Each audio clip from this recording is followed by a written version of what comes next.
not far down to paradise. At least it's not for me. And if the wind is right, you can sail away and find tranquility. Oh, the canvas can do miracles. Just you wait and see. Believe me. It's not far to Never Never Land. No reason to pretend. And if the wind is right, you can find the joy of innocence again. Oh, the canvas can do miracles. Just you wait and see. Believe me. Sailing takes me away to where I've always heard it.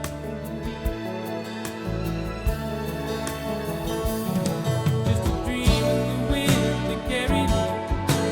Soon I will be free.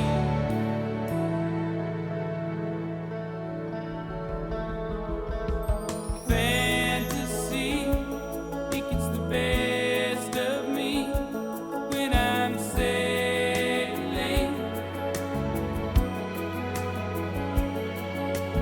All caught up in the reverie. Every word is a symphony. Won't you believe me?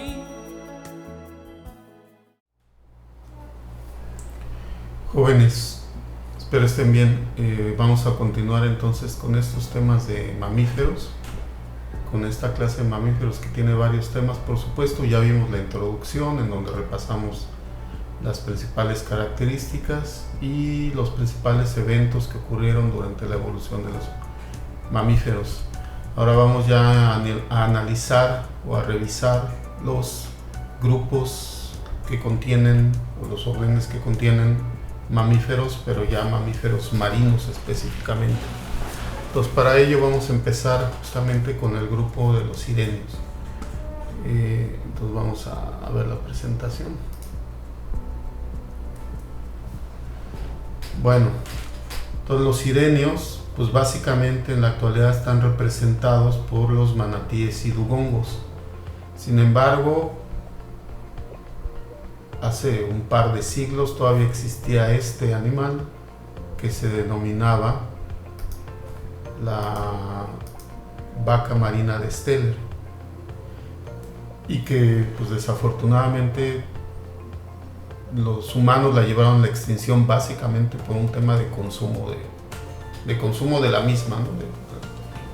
Bueno, de hecho, los manatíes en algunos lados todavía hay caza furtiva y demás para consumo local, o sea, no es para venderlo ni mucho menos. Pero bueno, ahí iremos entrando en el tema. Bueno, entonces vamos a empezar con la parte de la evolución, bueno, del origen y de la evolución. Entonces muy temprano, casi ya digamos en el Cretácico, pero en el Eoceno temprano, encontramos a algunos restos fósiles, los que seguramente dieron lugar a los dugongos, que es de los que se tiene más, digamos más, el registro fósil más antiguo. Y entonces aquí podemos ver hace pues, casi como unos 50 millones de años que tenemos estos grupos pues como registros casi únicos, o sea, hay varios registros fósiles, pero que no hay, digamos, descubrimientos posteriores a estos, de alrededor de 50, 47 millones de años. Entonces tenemos al Proastomus y al Protosirenine. Bueno, y posteriormente un grupo que sí tiene registro fósil prácticamente hasta la actualidad, pero que ya está extinto, es decir, no llegó al tiempo presente, pero prácticamente. Entonces, a partir de ahí vamos a ver que existe la familia Dugongine, del orden Sirenia, por supuesto, y la familia Hydromamaline. Y estos van a formar, estas son subfamilias que forman parte de la familia Dugongine. Y por otro lado, como antecedentes de los triquéquidos, que es la familia que agrupa a los manatíes, vamos a tener a los microsirenine y los triquénine. Se fijan, microsirenine y triquéquine, perdón. Bueno, entonces se fijan, estos son mucho más recientes, estos ya están en el Oligoceno, hace alrededor de 30 a 25 millones de años. Entonces ellos son los que van a dar lugar a los ancestros, digamos, de los triquéquidos. Estos microsirenine pues se extinguieron pronto, no llegaron a la parte final del Mioceno, y los triquéquines fueron los que pues llegaron hasta nuestros días. Y entonces estos dos grupos formarían parte de la familia Triquéquide. Entonces tenemos como representantes actuales pues, a los Dugongide, de los Dugongide a los Dugongine, que son los dugongos, los Hydromammaline, que era la vaca marina, se llamaba, el nombre común era la vaca marina de Steller, que es a la que se acabaron por ahí los aborígenes rusos, cazándola, que ya veremos ahorita más adelante, y finalmente a los Triquéquine, que son los manatíes.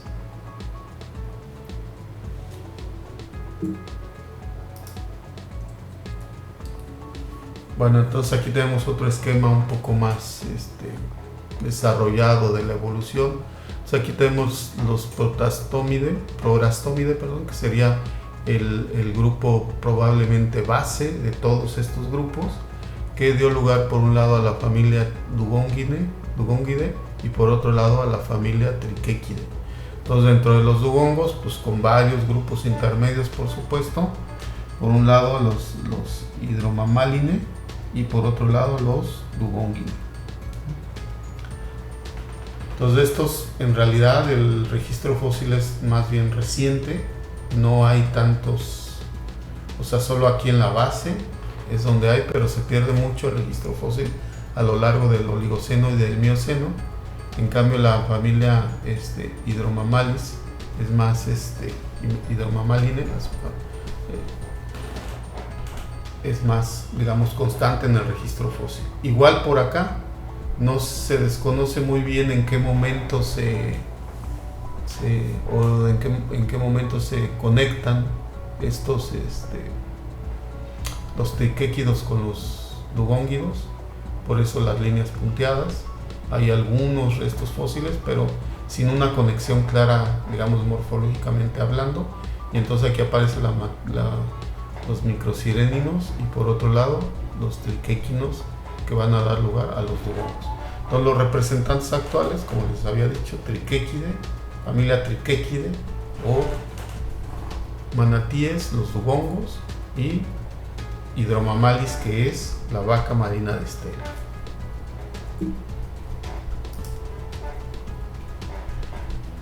Bueno, entonces, ¿con quiénes están relacionados estos dugongos y estos manatíes y demás? Pues básicamente con los desmostílidos, que es un grupo como intermedio, del cual hay un registro fósil muy importante en varias islas del Pacífico de México, de la costa, digamos, de la región occidental de la península de Baja California, en la península, pero en la parte norte, en la costa occidental principalmente. Y bueno, y entonces vamos a ver que estos están relacionados con estos que son los proboscideos, con los elefantes y con los iracoideos. ¿Se acuerdan que cuando les di la clase de mamíferos les dije que estos iracs estaban relacionados de alguna forma con los elefantes? Morfológicamente no tiene nada que ver, pero genéticamente pues sí. Pues más o menos así los agruparían en esta agrupación que se podría denominar Paeungulata. Bueno, ¿qué características comparten, digamos, los dugongos, los manatíes con los proboscideos, con los elefantes actuales? Pues la piel es muy parecida en su forma, tiene un estrato córneo grueso. Tanto los manatíes como los elefantes tienen pelo, pero su piel aparenta ser desnuda, pero no lo es. Su piel está cubierta de pelo, pero el pelo está muy espaciado. Tienen como pelitos por todo el cuerpo, igual los elefantes. Y otra característica muy importante para ambos es la característica que se denomina paquiostosis. Esta paquiostosis quiere decir que la densidad del esqueleto es muy alta, es decir, tienen un esqueleto muy denso y por lo tanto son animales muy pesados. ¿Por qué son importantes estas características, por ejemplo, en elefantes? Porque si tuvieran huesos pues, muy porosos o digamos de una densidad normal, simplemente el peso de la masa corporal no podría ser soportado ni por las cinturas ni por las extremidades. Entonces, por eso es importante que tengan estos huesos densos para que esto le dé soporte a esa masa corporal tan grande que tienen. En el caso de los sirenios, esto es importante porque, como pasa con muchos de los mamíferos marinos, incluso acuáticos, tienen el cuerpo recubierto por una capa de grasa de baja densidad, muy gruesa, para pues, protegerlos del enfriamiento que provoca el agua, aunque sean de hábitos más o menos tropicales. Y esta capa de grasa, pues, como se imaginan, provoca flotabilidad. Entonces el hecho de que tengan estos huesos muy densos, digamos, les va a otorgar una flotabilidad básicamente neutra tendiendo a negativa, es decir, un poquito negativa, pero que con mucha facilidad pueden salir a superficie.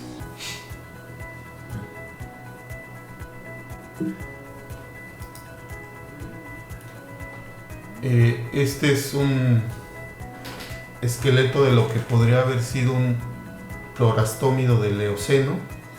Se fijan la longitud total, cerca de 2.1 metros, y más o menos es así como lo veríamos, como una especie de hipopótamo pequeño, las patas muy cortas como los hipopótamos, pezuñas parciales, digamos. Entonces una especie de cuerpo de ungulado pesado, que por ahí seguramente ya iniciaba sus viajes al agua y eso le permitió ir consumiendo pues, animales marinos, ¿no? O acuáticos. Bueno, entonces, ¿cómo se clasifican? Tenemos entonces al orden Sirenia, que tiene como representantes actuales a dos familias, la Triquequide y la Dugongide. Y dentro de la Triquequide vamos a tener tres especies de manatís: el del Caribe, que es el Triquecus manatus o manatí americano; el del Senegal, que es el africano, Triquecus senegalensis; y el manatí del Amazonas, que es el Inunguis, Triquecus inunguis. En el caso de los dugongos, pues los dugongos son de hecho de hábitos como más marinos que los manatís, y están están por ahí en Asia, creo que llegan hasta África. Entonces la distribución es más amplia, pero ahí solo hay una especie, que es el dugong.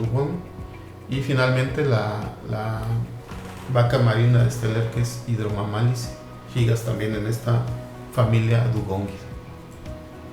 Bueno, ahí los tenemos. Más o menos de este tamaño era la vaca marina de Steller. Entonces, pues ustedes ahí más o menos échenle cuentas. Si un manatí mide alrededor de 2,5 metros, pues una vaca marina fácilmente alcanzaba los 5 metros. Y digo un manatí americano, que es el que tenemos aquí, que es el más grande de todos, porque está el manatí del Amazonas y el africano, ¿no? Y por ahí el dugongo, que es pues casi del tamaño del americano.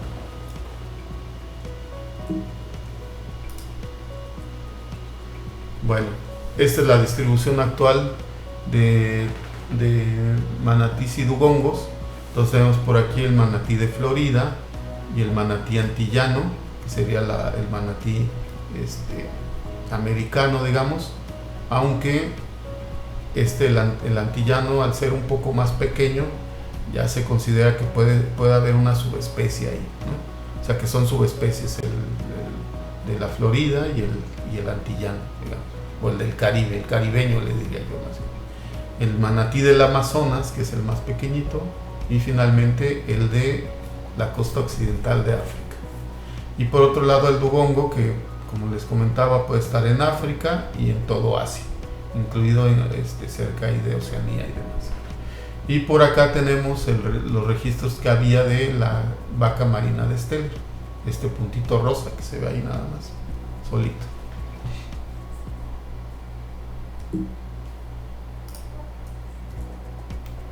Bueno, entonces, ¿cuáles son las características y en qué se diferencian los dugongos y los manatís? Pues primero, la diferencia más evidente es la forma de la cola. Si se fijan, los dugongos tienen una cola muy parecida a la de un cetáceo. Así es, cola de cetáceo básicamente, con sus dos lóbulos, con la forma característica de las aletas de los cetáceos. Esto nos da una idea entonces que probablemente sean un poco más veloces al momento del nado, porque esta forma de aleta pues imprime mayor, digamos, versatilidad, pero sobre todo una mayor propulsión en el nado, ¿no? Mientras que la cola de los manatís pues es bastante ancha y termina en una punta redondeada, de manera que pues es una cola bastante fuerte, y que digamos expulsa una buena cantidad de agua.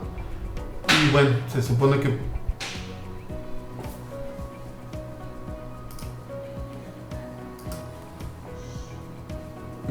y entonces tenemos que los manatís además pues son, como ya les había dicho, un poco más grandes, pero es el manatí americano, y este es en realidad básicamente el de Florida, que es el más grande. Entonces alrededor de 3 metros de longitud, mientras que los dugongos pues son un poco más pequeños, en realidad no lo son tanto, ¿no? Por supuesto, quizá también una diferencia muy importante se fija en la forma del cuerpo. Los manatís tienen una forma mucho más ahusada, en forma de huso, es decir, son mucho más gruesos en la parte media del cuerpo, a diferencia de los dugongos, que son más, digamos, más delgados, ¿no? Y estos son más robustos. Y esto se ve muy bien, o se nota mucho en el peso. Un manatí puede llegar a pesar hasta media tonelada, mientras que un dugongo pues hasta 300 kilos. Hay que tomar en cuenta que a este peso contribuye mucho también el esqueleto, que ya les había comentado que es bastante denso. Y bueno, la otra diferencia es que aquí la piel parece lisa en el caso de los dugongos, es más como una piel de cetáceo. En cambio, la de los manatíes es una piel más, como les había comentado, más parecida a la de los elefantes. Es rugosa y con una buena cubierta de pelos, ¿no? Y bueno, de hecho, por esas rugosidades y demás, es muy frecuente encontrar estas algas ectoparásitas que utilizan la piel como sustrato únicamente de los manatíes. Entonces es muy común verlos con algas ahí pegadas. Bueno, y otra diferencia importante es los belfos del rostro, es decir, los labios. Los dugongos tienen los labios así, y vamos a ver que hay razones para ello, así como extendidos hacia abajo, mientras que los manatíes los tienen más redondos.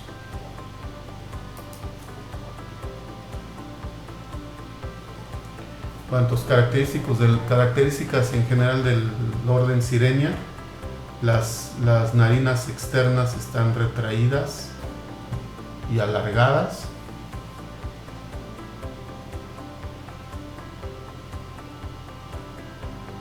Dice, alcanzando o incluso por encima del nivel anterior del margen de las órbitas de los ojos.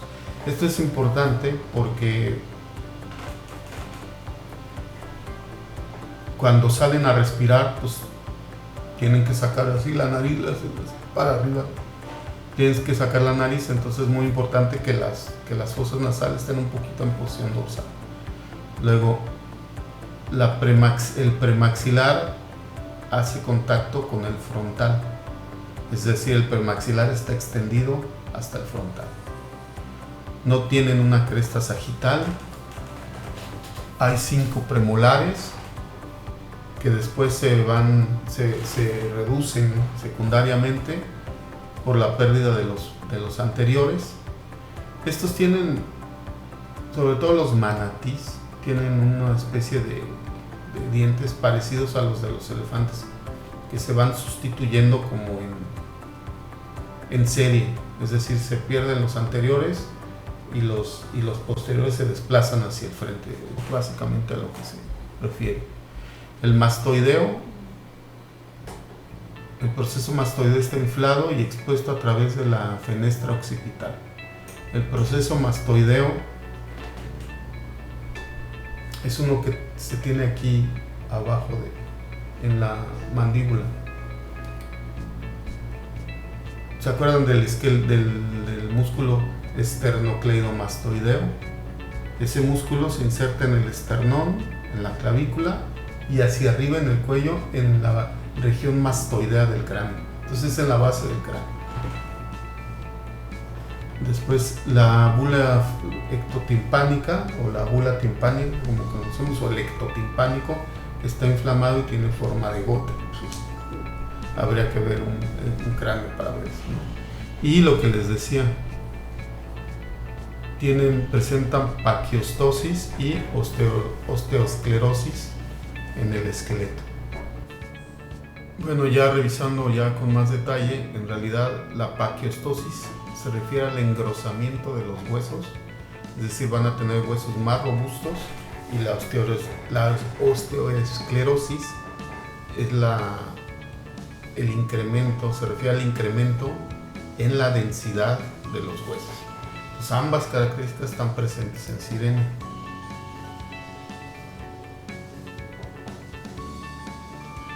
Bueno, entonces ahí tenemos los cráneos de un manatí y de un dugong. Si se fijan, pues quizá la diferencia más notable es el premaxilar, que está como muy desarrollado en los dugongos, y bueno, por eso tienen también los belfos muy alargados hacia el frente.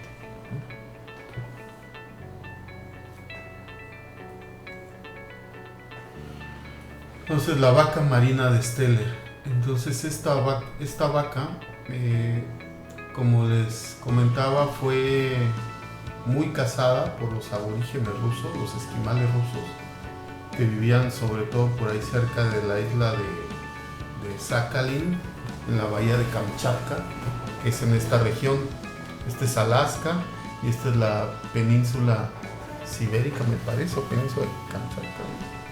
Bueno, y más o menos aquí es donde se ubicaban en estas regiones donde existía esta vaca marina de Steller. Entonces, pues dado que son animales de nado muy lento y de volumen muy grande, pues eran presa fácil para los pobladores que, como se imaginarán ahí, pues en realidad el alimento quizá era difícil de conseguir, no era tan abundante.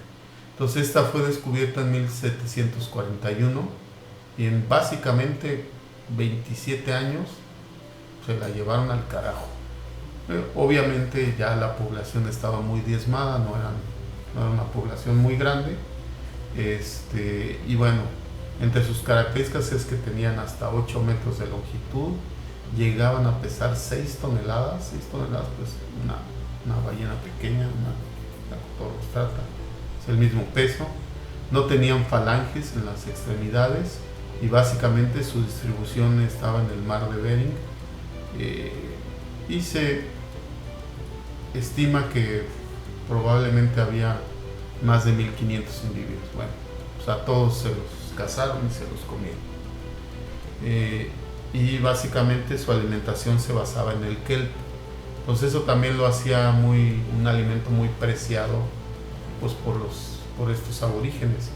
Ustedes se ponen a pensar, nosotros comemos carne básicamente de herbívoros, o sea, la carne roja, la carne de mamíferos, no comemos carnívoros. Si alguien ha probado carne de carnívoro, sabrá que el sabor no es muy agradable, en cambio la carne de herbívoro sí. Entonces por eso son muy buscados, pues el manatí, acá en el sureste de México, hacían tamales de manatí y dicen que eran muy buenos, obviamente nunca los he probado. Bueno, entonces esa fue la triste historia de la vaca marina de Steller.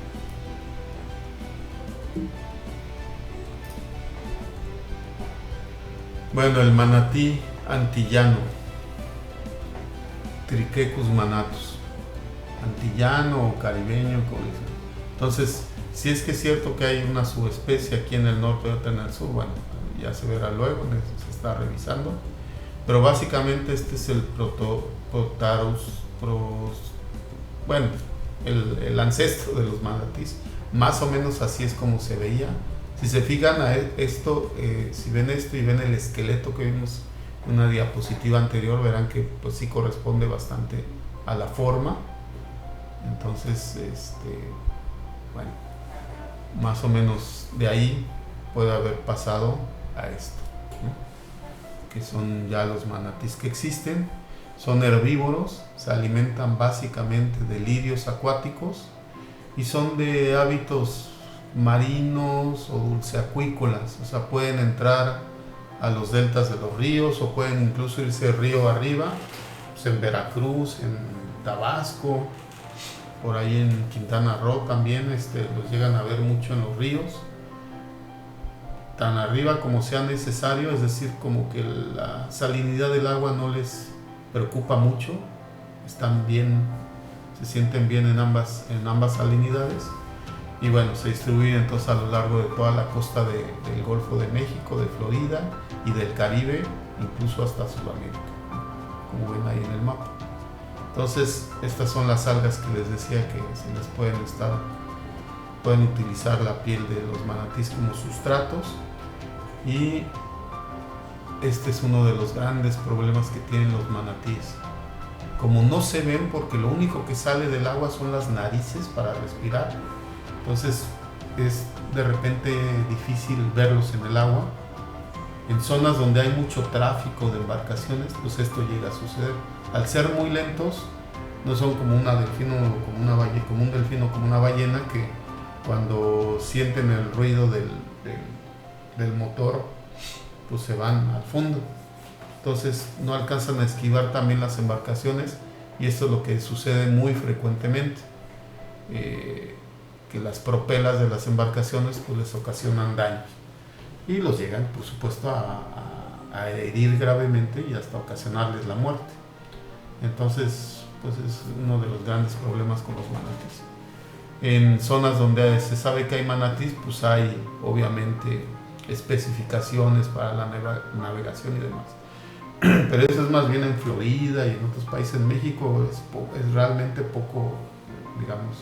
Se ha ido introduciendo mucho la figura del manatí con los niños y demás para que ellos sean los encargados, pues, de decirles a sus papás, primero, que no se los coman, segundo, que no los maten, tercero, que naveguen con cuidado y demás. Se ha hecho una campaña muy intensa para esto, pero bueno, pues ahí siguen teniendo ese problema. Este es de una visita, son fotos de una visita que hice al acuario de Veracruz donde tienen manatís. Y esta es una hembra que tenía su cría ahí en un estanque. Está en la zona, digamos, interna del acuario, no está en exposición.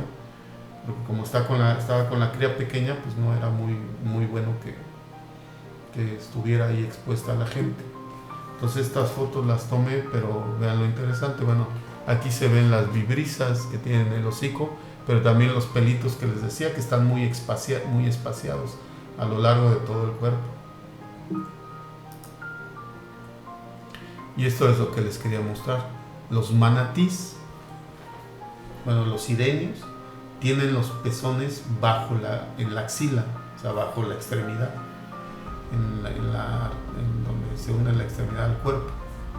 Entonces, pues esta es la cría que está amamantando, o la mamá que está amamantando a su cría. O sea, ahí está pegada al pezón. Entonces, por ahí dicen, o por eso creen que a lo mejor, por eso tiene el nombre de sirenios, que los pescadores pues veían a los manatís y con los pezones ahí todo. Entonces, de ahí viene toda una serie de lucubraciones, parece que las sirenas que estaban con el torso desnudo y pues mostrando los senos y demás. En realidad, o sea, la base de todo eso es el manatí, pero en realidad tienen los pezones bajo las axilas.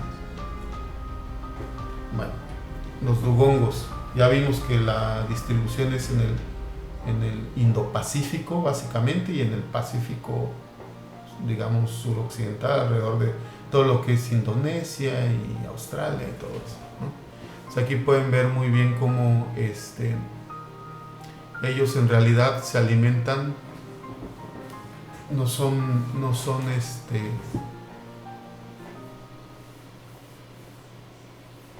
se alimentan más bien de algas bentónicas, se alimentan en el bentos, por eso tienen esos premaxilares tan extendidos hacia abajo y los belfos cubriéndolos, ¿no? Entonces, bueno, tienen alrededor de esa talla, 3 a 3,5 metros, llegan a pesar casi media tonelada, y entonces están presentes en las costas de África, India y Asia. Entonces van a tener estas placas córneas para alimentación, y en el caso de los machos, un par de incisivos que más o menos salen de la boca, que están protuberantes, probablemente para pelear por las hembras. Aquí se llegan a ver aquí están los incisivos de los machos. Bueno, se fijan, tienen las aletas hasta un poco más grandes que los manatís, y más o menos así es como se ha visto que se reproduce. Hay como una competencia ahí de los machos para lograr, digamos, inseminar a una hembra. Tienen problemas con las embarcaciones, por supuesto, y también los cazan furtivamente. Pueden quedar enmallados en las redes de pesca, y bueno, su población actual se estima en alrededor de 85,000 individuos. Bueno, esto es básicamente lo que yo les quería comentar sobre los sirenios, y les voy a poner ahí en el Moodle, en el curso, les voy a poner un link de un video que quiero que vean y que hagan un resumen de máximo 500 palabras, que habla sobre los manatís en México, en el Caribe. Entonces es un video que dura como media hora, pues nada más les voy a subir el link para que lo vean. Bueno, entonces esto es por este momento lo que vamos a hablar de manatís, y vamos a seguir con la clase de los cetáceos. Bueno, entonces siguiendo con las clases de mamíferos, ahora vamos a revisar al orden Cetacea, que sin duda es el orden que contiene a los organismos o a los mamíferos marinos mejor adaptados al medio acuático. ¿Y por qué lo decimos? Pues porque son depredadores activos en general, persiguen presas que tienen una alta capacidad de desplazamiento. Entonces los cetáceos tienen que tener una mayor capacidad de desplazamiento, y además se reproducen completamente en el agua, no son como los pinípedos que recurren a la tierra para llevar a cabo su reproducción. Digamos, y a diferencia de los sirenios, que también están bastante bien adaptados al agua, pues estos, como les comentaba, son de una movilidad mucho más rápida, son depredadores activos, son carnívoros. Entonces, bueno, sí, carnívoros sí, todos son carnívoros, de hecho. Bueno, entonces vamos a iniciar con la presentación de los cetáceos.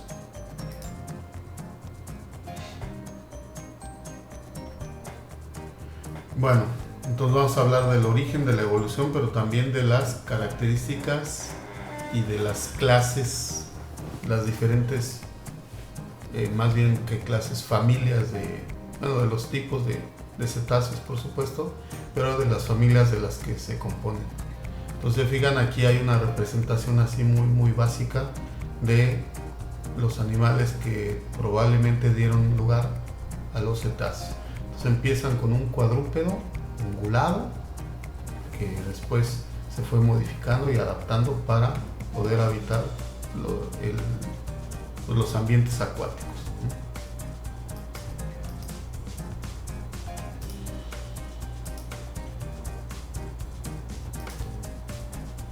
Bueno, y aquí me voy a cambiar de lugar, porque si no, ya no me van a ver.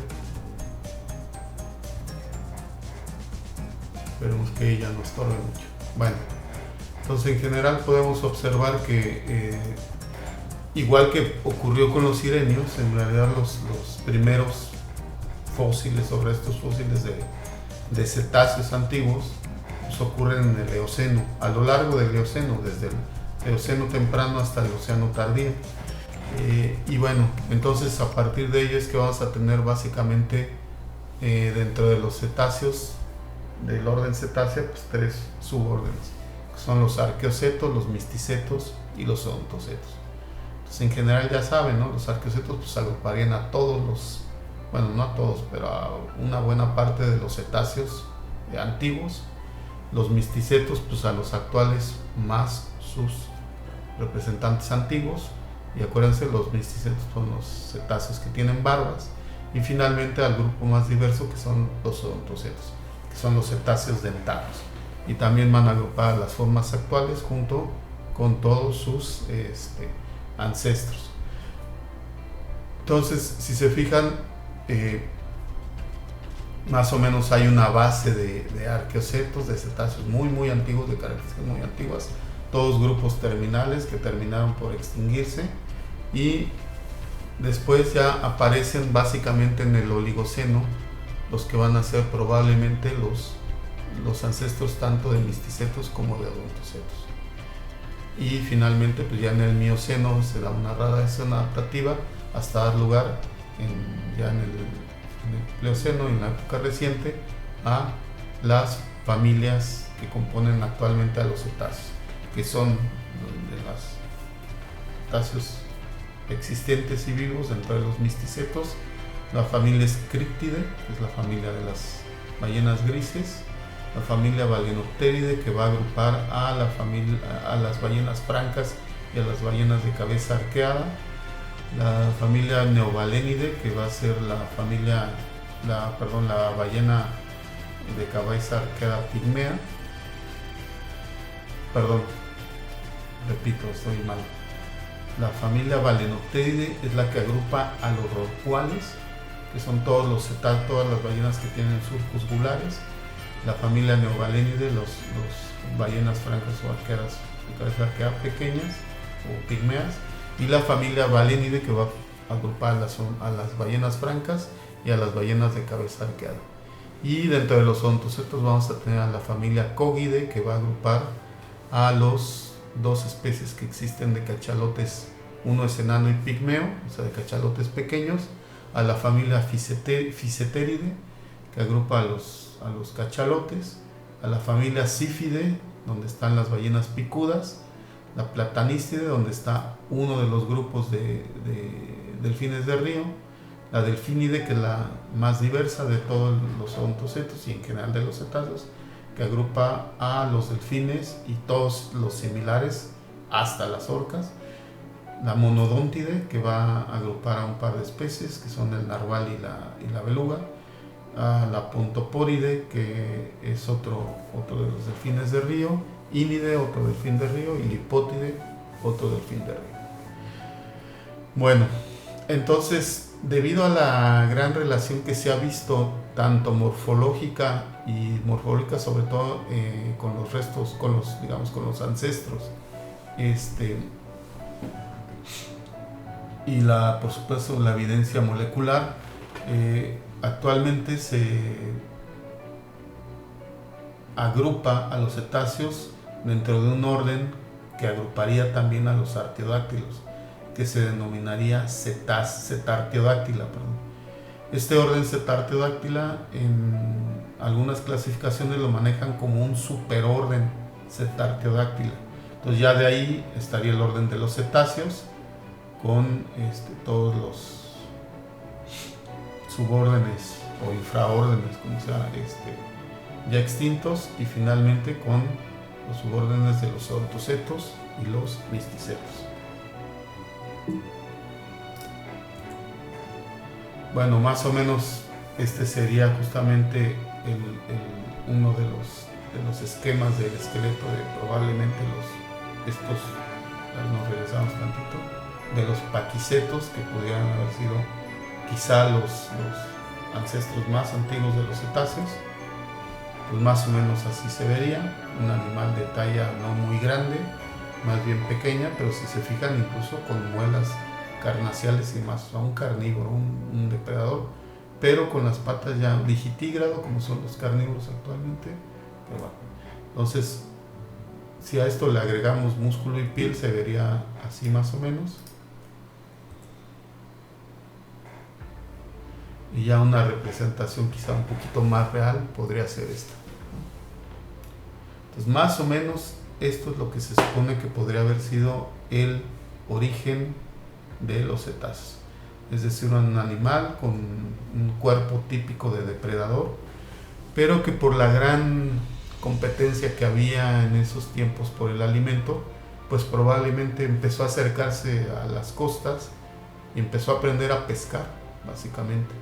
Y entonces que era un ambiente que todavía no estaba tan explorado por los vertebrados terrestres, pues empezó a ser un buen lugar en donde con poco esfuerzo y eliminando la competencia terrestre podía obtener una buena cantidad de alimento, que además ustedes saben, pues los pescados son una fuente de proteínas y de grasas muy importante.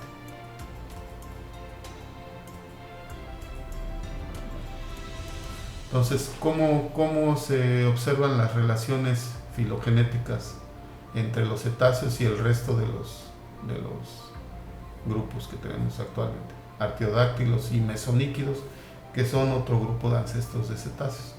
Entonces hay diferentes enfoques. Entonces aquí tenemos, por ejemplo, un enfoque morfológico, en donde los cetáceos, por distintas características del esqueleto, están principalmente agrupados o relacionados morfológicamente con los mesoníquidos y posteriormente con el resto de los artiodáctilos. Y esto es básicamente por la forma que tienen las patas de los mesoníquidos, que son muy parecidas a las de los artiodáctilos. En otro enfoque morfológico estarían menos relacionados los mesoníquidos con los cetáceos y con los hipopótamos, bueno, con los cetáceos y con el resto de los artiodáctilos. Y aquí los cetáceos estarían mucho más emparentados filogenéticamente con los hipopótamos.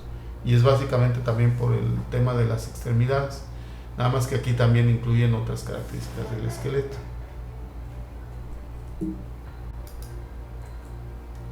Bueno, desde un enfoque molecular, vemos que los cetáceos están mucho más emparentados con los hipopótamos que con otro tipo de artiodáctilos, y aquí los mesoníquidos pues ni entran por el tipo de análisis, ¿no?, molecular. O sea, ahí ya los fósiles no se pueden analizar de esa manera. Y finalmente, un enfoque que quizá es el que pues a los que se está recurriendo ya más actualmente, que es un enfoque molecular y morfológico. Pues en este enfoque estarían todos los artiodáctilos relacionados con los fósiles de los artiodáctilos y los hipopótamos muy cercanamente relacionados con los cetáceos. Entonces quizá ese sea el enfoque más actual, ¿no?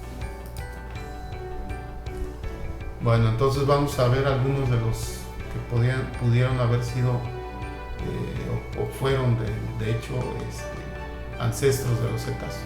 O sea, aquí tenemos un ambulocetus. Si se fijan, aquí todavía las extremidades tienen los dígitos bien marcados y demás, pero ya tendrían membranas interdigitales. Es lo que se ponen: la cola larga con un pedúnculo grueso, los dientes pues todavía como de carnívoro terrestre básicamente, pero bien adaptados, largos y puntiagudos para poder atrapar las presas marinas. Y lo que va a ser consistente en estos grupos va a ser un alargamiento del rostro, un alargamiento del rostro y la posición de las fosas nasales en posición dorsal. Si se fijan, están casi a la misma altura de los ojos, cuando en tierra firme pues están un poco más abajo siempre. Sería el ambulocetus. El rhodocetus, un animal ya de características más marinas, las patas ya parecen más aletas. Si se fijan, ya se empieza a una forma más fusiforme, incluso aquí tiene una protuberancia dorsal como si fuera una especie de aleta dorsal. Y bueno, las fosas nasales, vean cómo se van desplazando. Al inicio estaban en la punta y ahora ya están un poco más en posición dorsal, y aquí incluso están por encima del nivel de los ojos ya. Pues eran animales pequeños de 1.8 metros, ahí está más o menos la comparación con un humano. O sea, si este lo ponen vertical, pues mide más que este, ¿no? O más o menos lo mismo, aunque el humano se ve más grande. Pues 1.8 metros desde la punta de la cola a la punta del rostro. Bueno, el que probablemente sea ya, aunque se considera así, el ancestro más cercano de los cetáceos es justamente este, el Basilosaurus. Este animal, si se fijan, ya tiene una aleta dorsal, una especie de aleta caudal ya presente. Las extremidades ya están modificadas completamente en forma de aletas, aunque en este todavía persiste la cintura pélvica como con ciertos vestigios y en forma de aleta. Vean, las fosas nasales ya están pues más de como a la mitad, a medio rostro, ya cada vez proyectándose más hacia afuera. El Basilosaurus. Bueno, pues llegamos ya a las familias actuales. Entonces vamos a empezar a describir a los subórdenes. Entonces tenemos al suborden de los misticetos, que son misticeto. Viene de ahí, de una cosa rara, de una raíz rara que tiene que ver como con mustache, que tiene que ver con bigote y no sé qué. Bueno, pero el caso es que son las ballenas con barbas. ¿Qué son las barbas? Pues son protuberancias del paladar, protuberancias queratinizadas o queratinosas del paladar, que forman estos pues,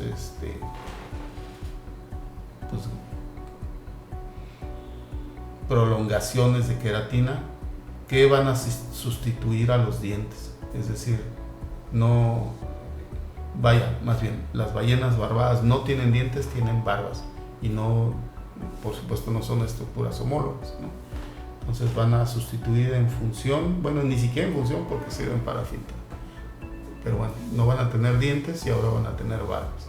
Estas barbas, se fijan, llegan a medir hasta 3 metros, y es porque este es de la familia Balenidae, es una ballena franca. En inglés a esto se le denomina right whale, right así como correcto, y ese nombre viene básicamente porque, a ver, cuando dicen viene muy franco, o sea, viene muy claro, muy entendible, muy fácil, ¿no? De ahí el término de ballena franca, que fue como lo que le encontraron para tratar de describir a la palabra right whale, que es la ballena como correcta. En realidad esto venía de right whale, venía de right to catch, o sea, la correcta para ser cazada. ¿Por qué? Porque eran las ballenas más voluminosas, las que tienen la capa de grasa más gruesa, que puede ser pues hasta de 50 centímetros de grosor a lo largo de todo el cuerpo. Son ballenas de un gran volumen. Entonces a estas ballenas pues les podían sacar mucha carne y mucha grasa. O sea, acuérdense que antes las ciudades se iluminaban básicamente con base en grasa de ballena y en grasa de mamíferos marinos, también de grasa de cerdos y de vacas y demás, de reses. Las ciudades antes se iluminaban con lámparas de aceite, de grasa, ¿no? Había un tipo que iba y prendía todas las lámparas, y lo que les duraba, pues eso es lo que estaban iluminados. Por eso ya después, tarde en la noche, pues ya estaba todo oscuro. Bueno, entonces la familia Balenidae va a tener 4 especies, que son la Eubalena australis, Eubalena glacialis, Eubalena japonica y la Balena mysticetus. Estas 3 son ballenas francas, y a esta se le denomina ballena de cabeza arqueada. Esa es la que tiene la cabeza más grande, más arqueada, y pues de ahí su nombre. Y es esta justamente la que tiene las barbas más grandes al tener la cabeza más arqueada, como que hacia arriba, ¿no? Entonces aquí van a estar la ballena franca del sur, o Southern Right Whale, ¿no? La ballena franca del noratlántico, del norpacífico, y la ballena de cabeza arqueada que se distribuye en el norte. Bueno, por otro lado va a estar la familia Neobalenidae, que es lo que les decía, la ballena franca pigmea. En realidad es una ballena pequeñita. Ahorita vamos a ver algunas imágenes. La familia Strictidae, que pues nada más tiene una especie, que es la que ya conocemos muy bien, la ballena gris, y después la familia Balenopteridae, que es la familia de los rorcuales. O sea, aquí vamos a tener varias especies que son Acutorostrata, Bonaerensis, Borealis, Edeni, todas son balenopteras, Musculus, Physalus, Omurai y Novaengle, que esta ya es Megaptera novaengle. Entonces, Balenoptera acurrostrata es el rorcual de minke, que es un rorcual pequeño, como de 7 metros. La Bonaerensis, pues es un rorcual minke del Antártico. Balenoptera borealis es una ballena de tamaño, digamos, ya mucho más grande, como serán que unos 15 metros, algo así. El rorcual tropical, que es la Balenoptera edeni, que mide alrededor de 13 y 14 metros. La ballena azul, pues la más grande, ya saben, hasta 33 metros, pero digamos en promedio entre 25, alrededor de 25 metros. Balenoptera Physalus es la ballena, es el rorcual común o la ballena de aleta, un poco más pequeña que la ballena azul, pero muy grande también, 23-24 metros. El rorcual de Omurai, que es como una especie también como de Physalus, y finalmente la ballena jorobada. Esta de Omurai está pues como en el Pacífico suroccidental. O sea, aquí está la familia Balenidae: Eubalena glacialis, Eubalena japonica, Eubalena australis y Balena mysticeus. Entonces estas 3 o 4, si es que hay una subespecie por ahí, si se fijan, todas estas tienen estos como callos estas callosidades en la cabeza, y esos pues los usan los científicos para fotoidentificarlas. Las pueden identificar, fotografiar por debajo del agua o también por arriba. Por arriba se les ven estos callos, tienen como unas composiciones muy identificables, por decirlo de una manera muy particulares. Y esta es la ballena de cabeza arqueada, que sería esta de aquí abajo. Se fijan, como les decía, es la ballena que tiene la cabeza más arqueada. Entonces, a todas estas les pegaron durísimo durante la caza de ballenas, por la razón que les comentaba, que son ballenas que tienen una gran cantidad de grasa, y esa grasa además les daba otra característica, es que cuando las arponeaban flotaban en el agua. Entonces no era necesario subirlas y cortarlas en pedazos, medio procesarlas arriba del barco. Podían cazarlas y llevárselas arrastrando mientras seguían cazando en el barco. Entonces eso les daba también otra ventaja para hacer cazas. Y aquí, pues, para que se den una idea de la dimensión, ¿no? Esta es una ballena de cabeza arqueada. Estos son, supongo, científicos.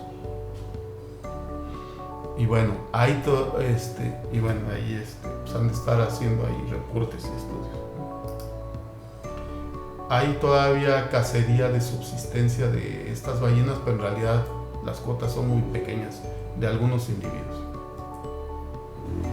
Bueno, la familia de las ballenas francas pigmeas, pues ahí está el tamaño, ahí se ve muy bien.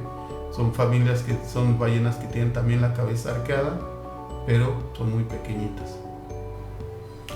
Estas ballenas en realidad se distribuyen en todo lo que es el sur en el hemisferio sur, pero cerca, en aguas subantárticas sería, o sea, cerca del círculo polar antártico, pero no hasta el círculo polar antártico. Y bueno, tienen esta distribución. Y lo curioso con ellas es que, aunque parecen y se llaman incluso Neobalenidae, al parecer los estudios moleculares han visto que están más emparentadas filogenéticamente con las ballenas grises y con la familia Balenopteridae, es decir, con los rorcuales, que con las ballenas francas. Pero bueno, pues está como raro eso, un dato curioso. Bueno, Strictidae, pues ya se saben ahí toda la historia. Yo no sé por qué aquí quedó esto así, nada más, pero bueno. Se distribuyen en el Pacífico Norte, tienen una población en el este, en el oeste y otra en el este. Esta es la más grande, de alrededor de 25,000 individuos. y hacen migraciones desde sus áreas de alimentación hasta sus zonas de reproducción en la península de Baja California. Algo pasó con esta diapositiva que no está bien. Pero de todas maneras, bueno, de eso vamos a hablar más adelante y ya hemos hablado bastante también. Bueno, lo de familia Balenopteridae, todas estas es la familia de los rorcuales. Entonces, como les comenté, estos rorcuales se caracterizan por tener una serie de surcos en la región gular, es decir, en la región, digamos, de la faringe, la región ventral de la faringe, y así como que el pecho un poco, que sería toda esta región. Y estos surcos justamente tienen como función esto, permitir que se expanda esa región, porque ellos se alimentan, estas ballenas se alimentan a través de grandes tragos de agua. Nos dan grandes tragos de agua y luego con la boca semicerrada empujan el agua con los músculos y con la lengua hacia afuera, y con la boca medio cerrada pues el agua pasa a través de las barbas y ahí quedan atrapados los pequeños invertebrados de los que se alimentan. Entonces es una ballena azul, por ejemplo, que llegan a tener esta forma cuando están dando grandes tragos de agua. Aquí se ve, por ejemplo, todo como el buche de agua que está ahí todavía adentro, y en una situación normal pues se ven más delgaditas, ¿no? Estas fotos las tomamos cuando estuvimos haciendo vuelos ahí en todo el Golfo de California. Igual estas fotos ahí las tomé yo. Entonces fijan, esta es la Balaenoptera physalus, que es una ballena mucho más oscura. La ballena azul es como de un gris claro tendiendo a azul, pero en el agua, por el color del agua también y todo, se ve como ballena azul. Esta se ve mucho más negra, es mucho más oscura, tiene el vientre claro, o sea, tiene esta coloración dióptrica que tienen también las aves marinas, pues todos los citáceos la van a presentar, y en particular la Balaenoptera physalus tiene esta mejilla blanca también. Curiosamente solo es la del lado derecho. Entonces, si nosotros la estuviéramos viendo del lado izquierdo, esta parte estaría oscura y solamente el vientre sería claro, pero del lado derecho se ve así. Entonces, para identificarla, pues con esta característica no hay piel, ¿no? Entonces, fijan, esta es una ballena que ahorita está filtrando el agua, está sacando todo el agua y por eso se genera esta espuma alrededor de la boca. Y bueno, esta es una Physalus con su cría. Este avistamiento estuvo muy interesante porque al principio vimos nada más a la cría y como estaba chiquita pensamos que era una ballena de mink, pero no, miren, aquí tengo creo que la secuencia y ahí está. Entonces primero vimos esto y hasta con las aletas blancas y pensamos que era una ballena de mink. Entonces cuando seguimos tomando fotos, pues que nos da la sorpresa y aquí se empieza a ver una mancha, si se fijan. Entonces ya en la secuencia la mancha se fue haciendo más evidente y más evidente y más evidente. ¿Sí? Entonces resulta que era la mamá con la cría. Es una foto, bueno, hay pocas fotografías así en general de una Physalus con su cría así tan claritas y demás. Y bueno, esa foto la tomé yo, tuve la suerte de estar ahí. Se fijan, aquí se ve la mejilla del lado derecho. Entonces está bonita. Bueno, entonces como les decía, la familia Balenopteridae se va a caracterizar por tener estos surcos aquí en la región ventral que les van a permitir ensanchar y entonces dar como grandes bocados de agua. Y entonces es como si fuera una red, es muy parecido a los pelícanos, son pelícanos gigantes. Entonces dan grandes tragos de agua y luego ya las expulsan. Por ejemplo, este es un rorcual tropical que también ahí fotografiamos cuando andábamos en un barco. La característica del rorcual tropical, a diferencia de todo el resto de los rorcuales, es que tiene estos dos surcos a los lados tiene esta cresta sagital, y estas otras dos crestitas. Entonces, en realidad tiene tres crestas en el rostro, cuando todo el resto de los rorcuales solamente tienen una. Entonces esa es una manera para identificarla. Otra manera sería por la forma de aleta, que es muy falcada, es decir, es muy curveada de adelante y de atrás, y esto es muy parecido, una aleta muy parecida a la de los delfines. Bueno, otras fotografías para que vean cómo se alimentan los rorcuales. Y esta es, por ejemplo, una ballena de minke en Australia. En alguna ocasión vino un investigador acá, pues andaba haciendo no sé qué cosas y por ahí nos contactó. Y le dio una plática justamente a unos alumnos, aprovechamos su presencia acá, nos dio una plática. Resulta que en Australia empezaron a ver que algunas de estas ballenas eran curiosas y se acercaban como que a los turistas. Entonces, obviamente al principio pues todos querían ir a ver a las ballenas y demás, y era todo un descontrol, pero después ya empezaron a ver que tenían que tener cuidado con esto, si no se les iba a salir de control. Y por ello, entonces lo que hicieron es que, digamos, diseñaban un protocolo de observación de ballenas. O sea, aquí ven como que a todos los turistas amontonados, porque aquí hay un cabo. Entonces la embarcación, porque además esto es mar abierto, la embarcación que las lleva al lugar donde están estas ballenas curiosas, tira un cabo, los turistas salen, solamente pueden entrar con aletas y snorkel, pueden llevar sus cámaras y todo, y tienen que estar agarrados al cabo. Aquel turista que se suelte del cabo queda baneado, como le dicen ahí, o sea, queda, digamos, con el reporte en todas las compañías turísticas y no puede volver a participar en un viaje. Pues tienen que estar agarrados y ahí agarrados pues ya guardan una distancia con las ballenas. Y las ballenas saben muy bien que aquí digamos, ya no se llegan a acercar más los turistas, entonces se acercan hasta donde ellas quieren, ahí están viendo a los turistas, se entretienen un rato y luego se van y luego llega otra y otra. Y de hecho había una que él le denominaba Pavlova, y es porque se ponía así en esta posición vertical y empezaba a girar. Es así como la bailarina, ¿no? Pero bueno, estaba como interesante eso. Bueno, entonces dentro de las otra especie dentro de los rorcuales es la humpback whale o la ballena jorobada, que pues ya saben, su nombre científico es Megaptera novaingle, y esto de Megaptera se refiere justamente al tamaño de las aletas. Estas aletas son muy muy grandes, de casi un tercio de la longitud del cuerpo, entre un cuarto y un tercio de la longitud del cuerpo. Una ballena jorobada anda midiendo 15, 16 metros, o sea, un cuarto son 4 metros. Pues estas aletas, se fijan, pueden medir entre 3, 4 metros de largo.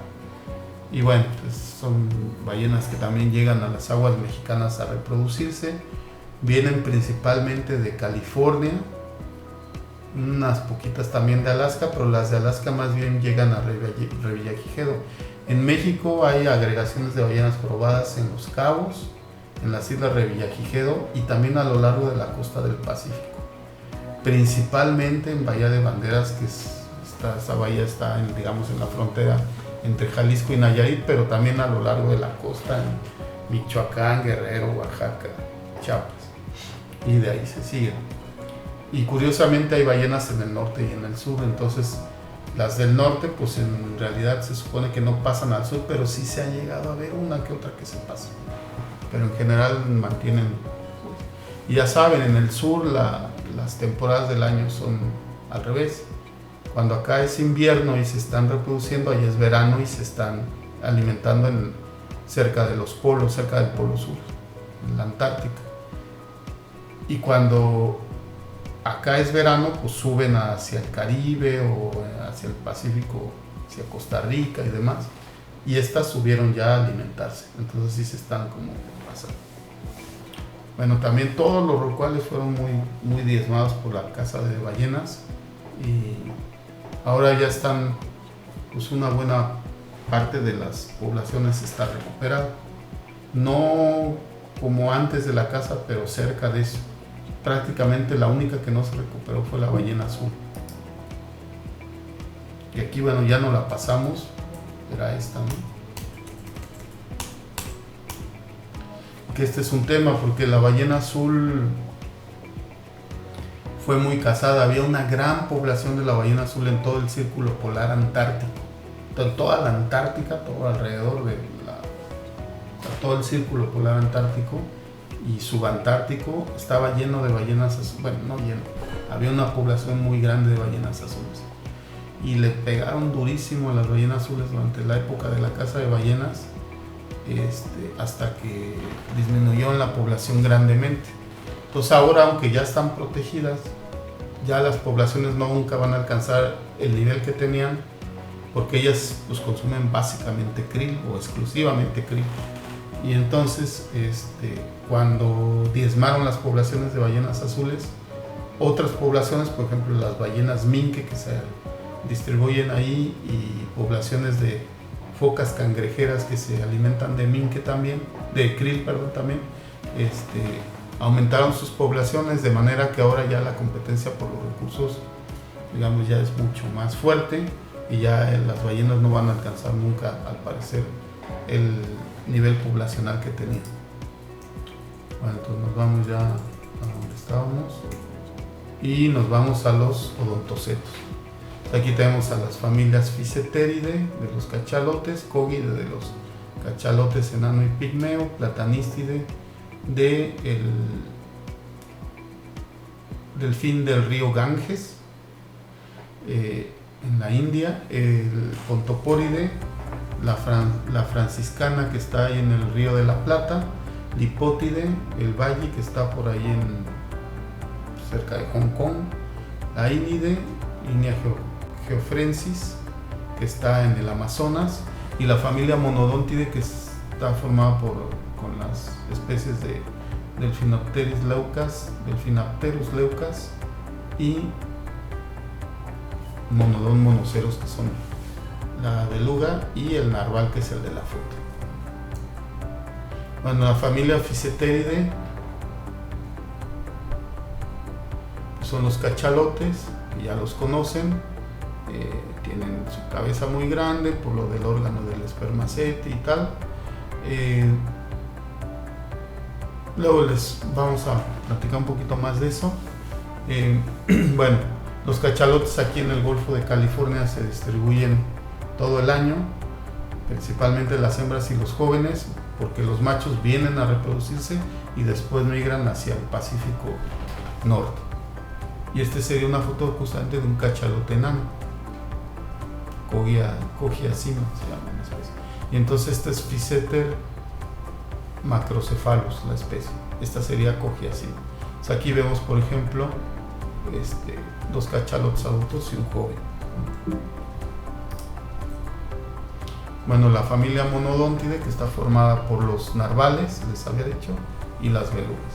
Los narvales, en general, los machos son los que tienen los colmillos y las hembras no, pero puede haber hembras que tengan estos colmillos, que en realidad de colmillos esta familia se llama Monodontidae porque tiene, se supone, solamente un diente, y bueno, obviamente tiene su nombre en razón de los narvales, no de las belugas, que se fijan aquí, pues tienen varios dientes.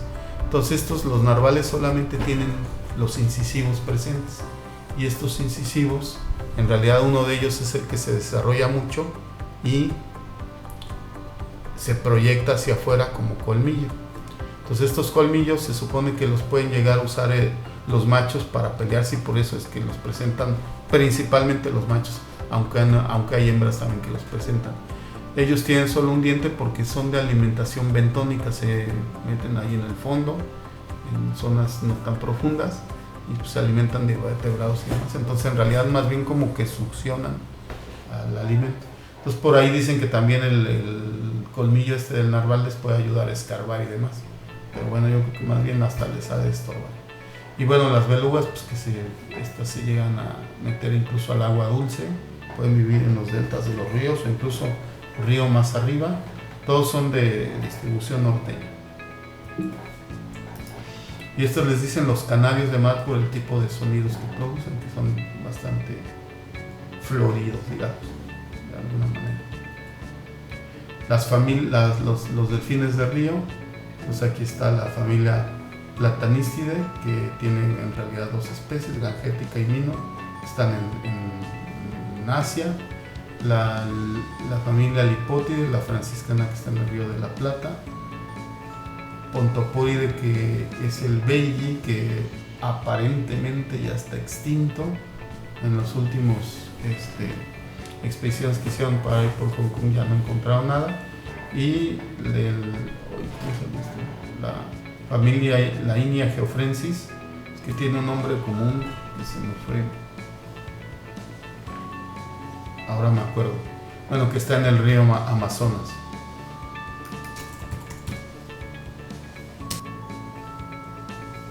Es el boto, le dicen en Brasil. Bueno, y si se fijan, todos estos pues tienen como característica en particular estos dos que tienen el melón muy prominente, porque los ríos donde viven son tienen muy poca visibilidad, entonces como que lo localizan mucho, pero todos se distinguen por tener un rostro muy largo con dientes muy puntiagudos, y estos son rostros que son como especiales para atrapar peces. Entonces, bueno, eso es un poco de por supuesto, de lo que se alimenta. Bueno, la familia Sífide es una familia muy muy diversa, como pueden ver aquí en este póster en japonés. Y es la familia que le denominan la familia de las ballenas picudas. Estos se caracterizan porque son muy buenos buceadores. O sea, los cachalotes y estos son los que llegan a alcanzar pues, hasta más de 1500 metros de profundidad y pueden estar más de una hora bajo el agua, ¿no? Cachalotes se supone que hasta 2000 metros y hasta casi 2 horas bajo el agua. Y estos pues por ahí andan. Entonces, bueno, hay varias especies. Tenemos al Siphius cavirostris, que es digamos la ballena picuda de Cuvier, el Mesoplodon peruvianus, que es un mesoplodón. Hay varios mesoplodones, son todos estos hasta aquí. Estos son más pequeños, muy difíciles de ver porque son muy sensibles a las embarcaciones. Entonces, en cuanto sienten una embarcación, se sumergen y duran varios minutos. O sea, pueden estar media hora, entonces ya se pierden. Y estos se distribuyen, son como tropicales. Le pusieron peruvianos porque ahí describieron la especie, aunque estuvimos, digamos, a punto de describirla aquí. Jorge estuvo a punto de describirla porque también encontraron unos restos ahí en la isla Espíritu Santo, unos restos óseos.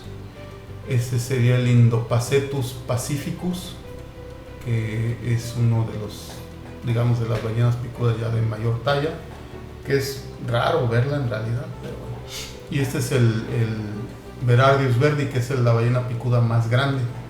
Esta es más frecuente verla aquí y nos hemos topado ya con un par de varamientos masivos de esta especie.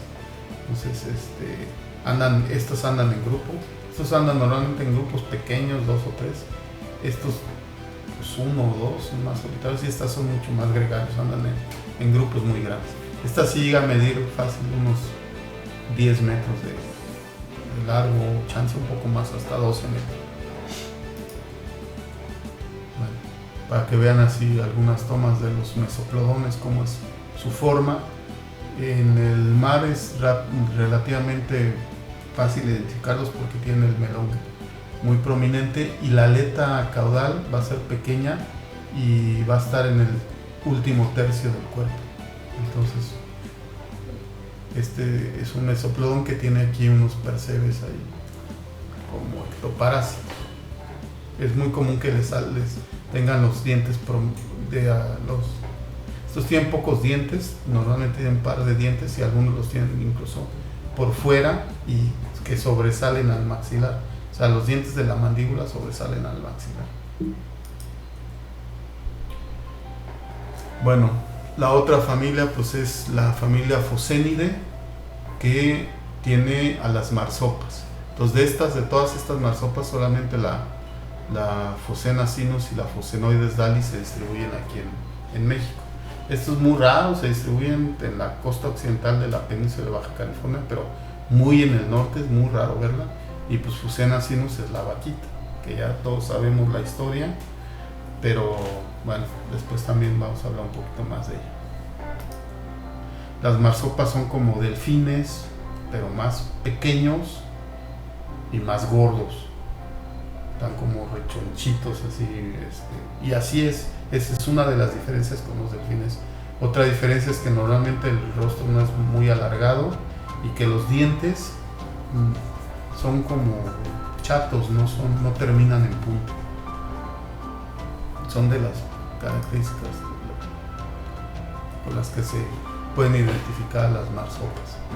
Entonces aquí están las marsopas, este es Phocenoides dali y por supuesto esta es la vaquita, ¿no? La vaquita tiene varias cosas ahí.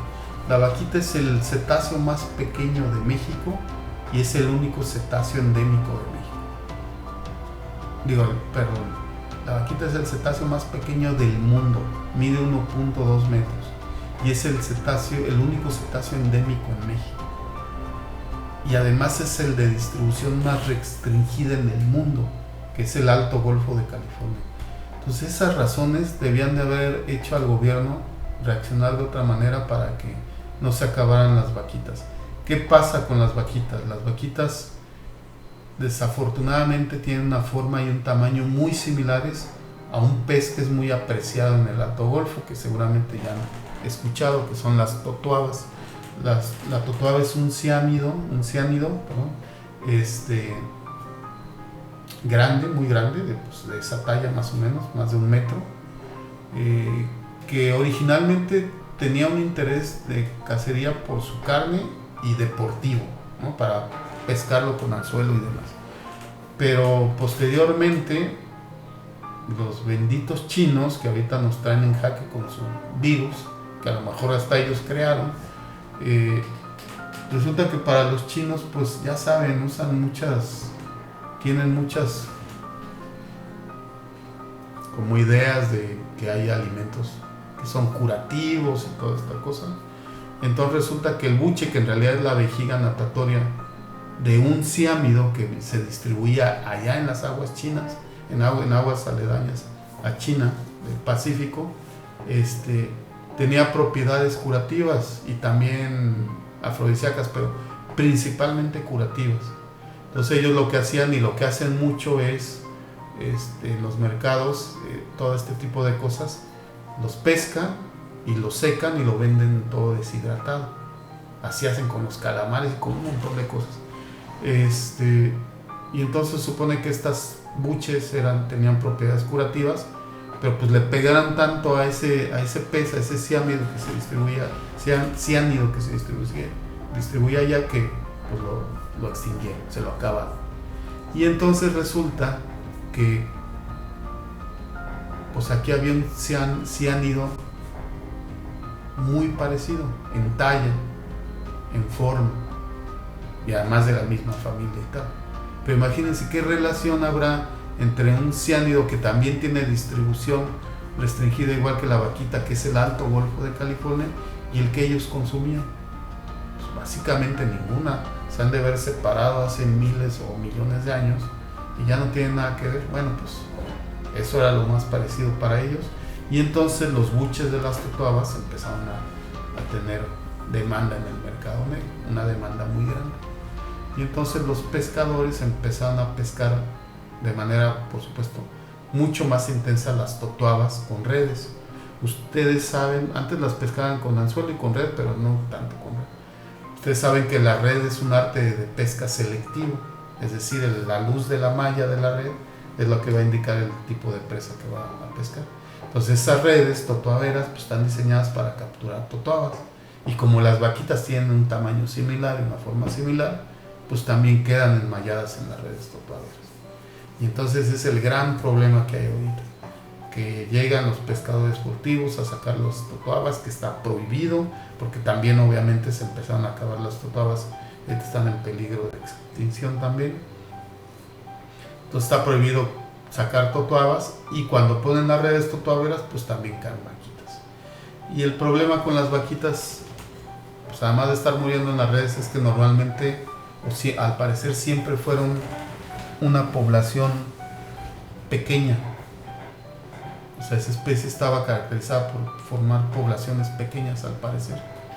Entonces estas poblaciones pequeñas, pues cuando empiezan a morir más individuos de los que deberían de morir naturalmente, pues caen en peligro muy fácilmente. Y entonces pues ya hay muy pocos individuos, las estimaciones están por debajo de los 25 individuos actualmente. Entonces ya los mejores escenarios para las vaquitas es que no van a sobrevivir, que están condenados a la extinción por esos números. Hace tiempo, de hecho, un egresado de aquí, Armando Jaramillo, pero con otros investigadores, por supuesto, hicieron una estimación de la población y cuando todavía había como 100 y tantas, entonces en ese entonces decían que además de la mortalidad natural por pesca o por pesca incidental en este caso, o accidental, podía morir una vaquita al año. Obviamente mueren mucho más, pero además lo peor de todo esto es que nadie se entera, porque como está prohibido y está súper penado y todo, imagínense que llegue ahí un bote de pescadores con vaquitas arriba, por supuesto pues las avientan al agua y se van al fondo y ya. De repente llegan a encontrar uno que otro cadáver ahí en la playa, pero bueno, pues es un problema ahorita muy grave. Ya ahorita las buches de totuabas alcanzaron un precio más alto que la cocaína. Pues obviamente ya se metió también el crimen organizado en eso, ya se complicó todo, es muy complejo. Y ahora, y hay que decirlo, de modo así es, este gobierno retiró una buena parte del apoyo del recurso que estaba destinado a la vigilancia y la protección de vaquita. Como hicieron recortes presupuestales en todo el gobierno, pues a esos también les tocó y pues para qué les digo, no entienden razones y demás. Entonces la situación está bastante grave y bueno, pues a ver, esperemos que no se extinga, pero realmente no hay un buen escenario. En la última expedición que hicieron todavía tuvieron registros de vaquitas con crías, un registro con una cría, y pues todos muy contentos y muy emocionados, pero así está el asunto. Ahí están las vaquitas, como son. Curiosamente tienen como alrededor del ojo negro y también en los labios, y ahí hay una foto, porque además hay pescadores ahorita que dicen que las vaquitas no existen, así como dicen que no existe el coronavirus, que son puros inventos del gobierno, porque ellos piensan que el gobierno pone todas estas restricciones y demás para fregar a la gente, igual con lo de ahora de la pandemia y demás, ¿no? Pues que el gobierno cómo va a querer fregar a la gente, pero bueno, y entonces creen que no hay. Y lo que pasa es que ahí en el Alto Golfo obviamente se creó una zona de reserva. Esa zona de reserva pues no funcionó mucho y se contuvo la pesca y se dieron recursos a pescadores, pero resulta que ya a la mera hora pues los recursos no solo los tenían los pescadores, o sea, digamos, para que no pescaran les daban apoyos para que pusieran negocio, ¿no? Y al final los apoyos también llegaban a los taxistas, a los policías, ya sabrán, todo un relajo. Entonces se complicó todo completamente y bueno, pues es una historia bastante triste. Bueno, y por último, la familia delfínida. Aquí tenemos al delfín más grande, que es la orca, por supuesto, y el delfín más pequeño, pues estos de por acá, yo creo, los Commerson Dolphins que están ahí en Nueva Zelanda, probablemente sean de los más pequeñitos, o los delfines comunes también aquí, que miden como 1,5 metros. Ah, no, estos son los delfines comunes, no, son más grandes. Sí, yo creo el delfín de Commerson, ese, que sería sería el más pequeño. Entonces va desde una orca, que puede medir 8 o 9 metros, hasta un adulto, hasta un delfín de Commerson que puede medir pues 1.2 metros o algo así. Están los calderones, que también aquí hay orcas, hay calderones, por supuesto delfines comunes, manchados, delfín de rizo, delfín de costados blancos, que sería de costados blancos del Pacífico, delfines tornillo, y creo que Pseudorcas también, por supuesto, las peponocéfalas, bueno, varias especies. Bueno, entonces aquí terminamos la presentación de cetáceos y entonces aquí hay todo, bueno, vamos a hablar un poquito de estrategias de alimentación, un poquito de ecología de cetáceos en otra clase y después siguen carnívoros. Entonces pues cuídense chicos, seguimos trabajando. Bye.